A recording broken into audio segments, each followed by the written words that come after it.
ከተለያዩ አቅጣጫዎች ማሰብ ለምን ያስፈልጋል? ሰዎች የማሰብ ችሎታቸውን የሚጠቀሙባቸው የተለያዩ መንገዶች ምንድናቸው? በተለየ መንገድ በማሰብ ምን አይነት ልዕለ ኃያል ማግኘት ትችላለህ?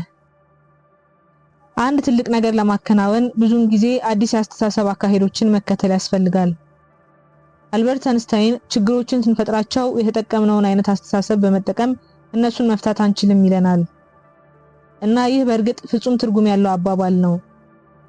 ብዙ ጊዜ በስራ ቦታ፣ በቤታችንና በትምህርታችን ውስጥ አንድ ቋሚ አመለካከትን እንተክላለን። እናም ከዚህ አመለካከት ጋር የማይስማማ ማንኛውንም ነገር እያስወገድን እንጓዛለን። በዚህ ጉዳይ ላይም ሁለት ቁልፍ ችግሮች አሉ። አንደኛው ቋሚ አመለካከቶች አሁንም ድረስ አዋጭ መሆናቸውን ለማረጋገጥ በየጊዜው መፈተሽ አለባቸው። ለምሳሌ ብዙ ጊዜ አንድ ኩባንያ ከስሮ ሲዘጋ ስራውን ሲጀምር ኢላማ ያደርጋቸው ደንበኞች አሁንም ድረስ እንደሚፈልጉት ዳግም ጥናት አይሰራም። ይህም ከገበያው ከስሮ እንዲወጣ ያደርገዋል። ቋሚ አመለካከት የሚያጋጥመው ሁለተኛው ችግር በአንድ ተግዳሮት ላይ ብዙ ጊዜ እንድንቆይ ያደርገናል። ለምሳሌ በተሳሳተ ቁልፍ በር ለመክፈት ብንሞክር ምን ያህል ጊዜ እንኳን ብትቆይ በሩን አትከፍተውም። ጊዜህን ከማቃጠል ውጪም የሚጠቅምህ የለም። ቋሚ አመለካከትም ችግሮችን ሳትፈታ እንድትለፋ ያደርግሃል። መልስህን ማግኘት የምትችለው አዲስ አመለካከት ወደ ጠረጴዛው በማምጣት ብቻ ነው። ለምንድነው አብዛኞቻችን የተገደበ ያስተሳሰብ ክልል ያለን? ስለ ትኩረት ስንወያይ ከነበረው ጋር ተመሳሳይ መልስ አለው ብዬ አስባለሁ። ምክንያቱም እንዴት ማሰብ እንዳለብን ማንም አላስተማረንም። እንደ ዕድል ሆኖ አሁንም አልረፈደምና እንዴት ማሰብ እንዳለብህ አስተምርሃለሁ።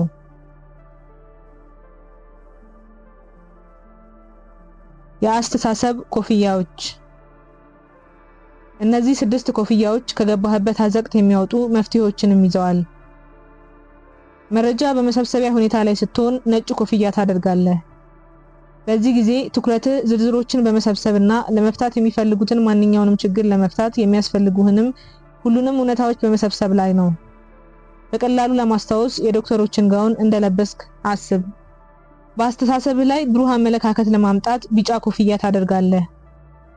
እዚህ ላይ በሚያጋጥሙ ችግሮች ወይም ተግዳሮቶች ውስጥ ያሉትን አዎንታዊ ነገሮች ለመለየት እየሞከርክ ነው።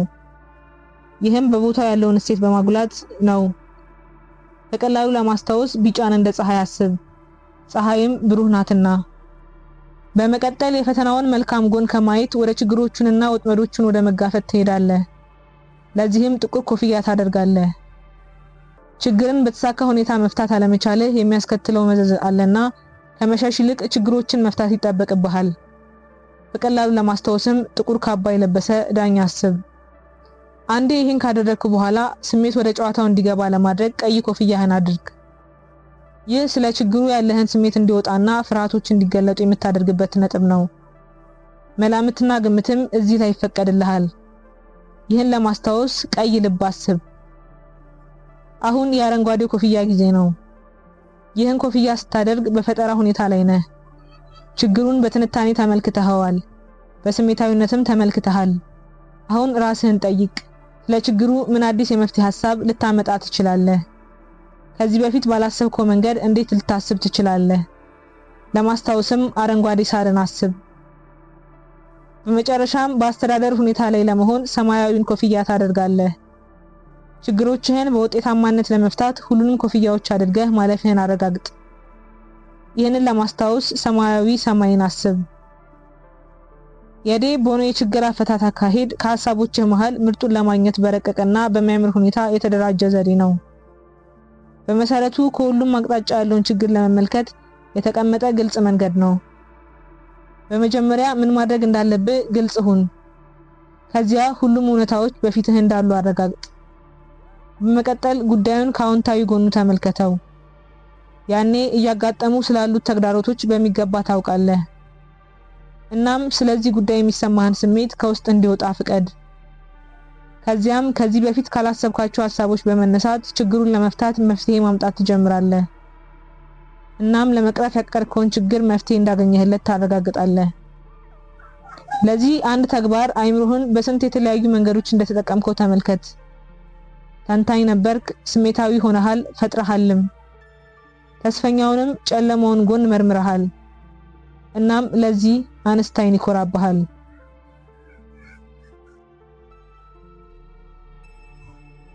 ምን ያህል ጎበዝ ነህ?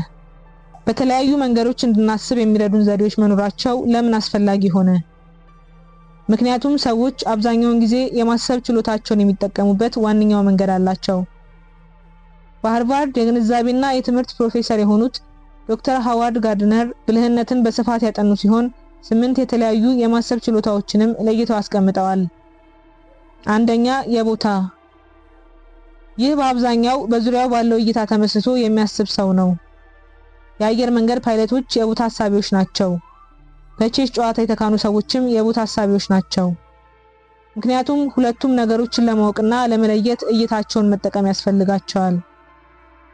ሁለተኛ፣ አካላዊ። የዚህ የማሰብ ችሎታ የበላይነት ያለው በሰው አካል ላይ ነው። የጂምናስቲክ አትሌቶች ሰውነታቸውን እንደፈለጉ ይዘረጉታል፣ ያጥፉታል። ይህን የማሰብ ችሎታ ሳስብ ወደ ጭንቅላቴ ውስጥ የምትመጣው ቬኑስ ዊሊያምስ ነች። ሰውነቷን እንደፈለገች እየተጠቀመች በቴኒስ ሜዳ ላይ ዝናን አግኝታለች። ሶስተኛ፣ ሙዚቃዊ።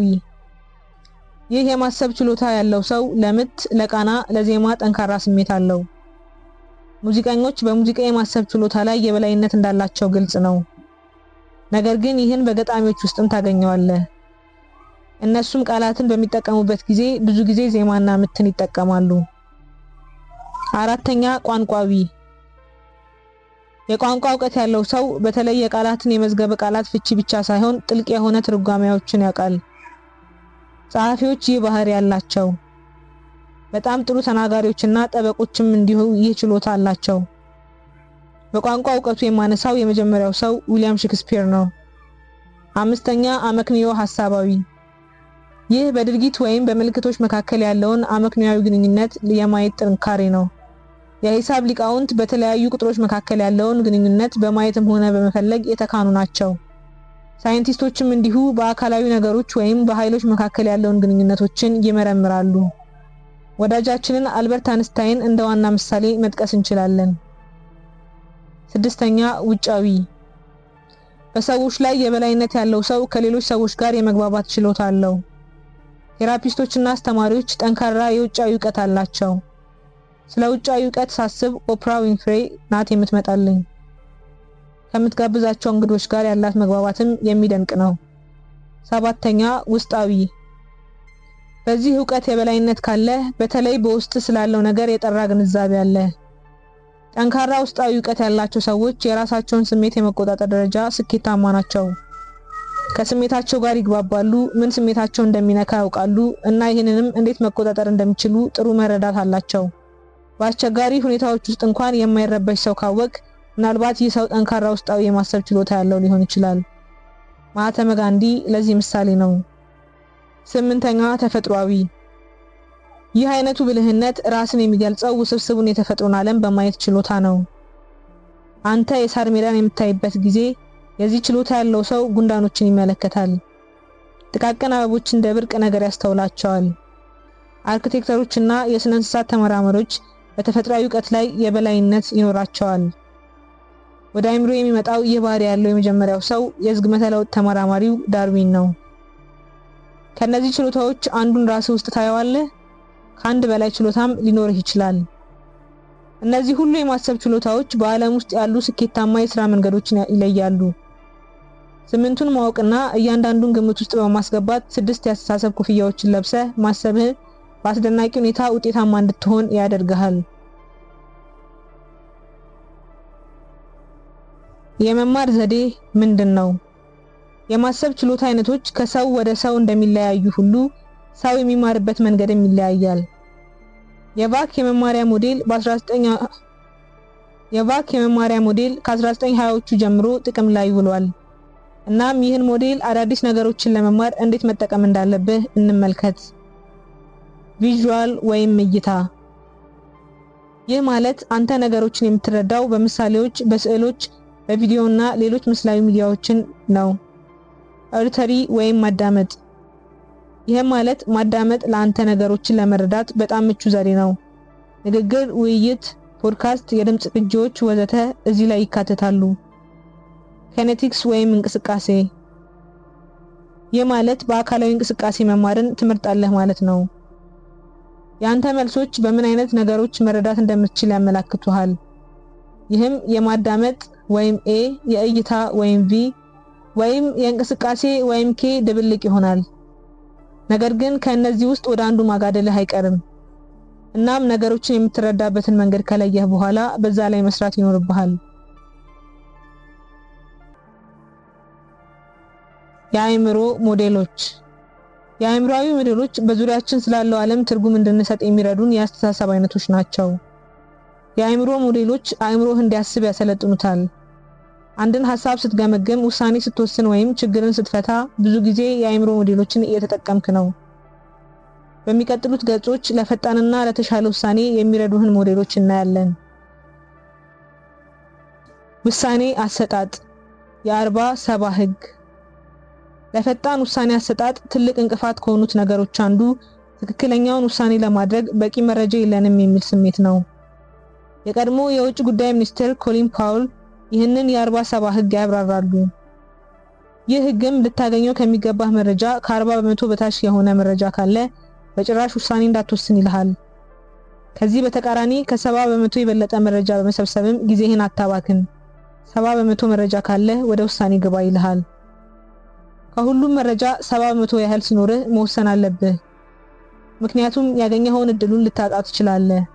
ይህም ዳር ይዘህ እንዳታመነታ ይረዳሃል። ምርታማነት። የምታደርጋቸውን ነገሮች ዝርዝር ፍጠር።